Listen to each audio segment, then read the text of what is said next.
Happy new year অনির্দা। তোমার ছবি মানে একটু অন্য ধরনের ছবি, একটু আলাদা ধরনের ছবি।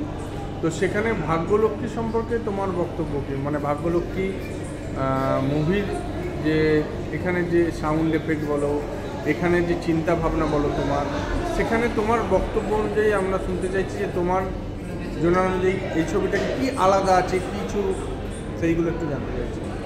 ভাগ্যলক্ষ্মী 2025-এর আপডেটেড আজকের সারা পৃথিবীর যে মানুষ যে ছবি দেখে সেই ধরনের ছবি। এটা বাংলা ছবি নয়, এটা একটা ছবি যেটা কলকাতায় শুট করা এবং ভাষাটা বাংলায়।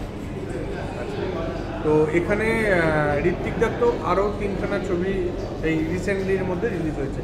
তো ঋত্বিকদার কাছেও শুনলাম যে এটা একটু অন্য জনারের ছবি। তো এটা ঋত্বিকদা এটা সম্পর্কে বেশ কিছু কথা শুনলাম যে ভাগ্যলক্ষ্মী সবাইকে দেখার জন্য। তো তুমি তোমার ছবির দর্শকদের কী বলবে? ভাগ্যলক্ষ্মী তোমরা দেখবে, তোমরা দেখে ফেলবে এবং দেখে তোমাদের খুব ইন্টারেস্টিং লাগবে। তবে এই এক্সপিরিয়েন্সটা জীবনে কোনোদিন হয়নি, কারণ ভারতবর্ষে এই ধরনের ছবি বানানো হয় না। তার জন্য ইট পাটকেলও মারতে পারো।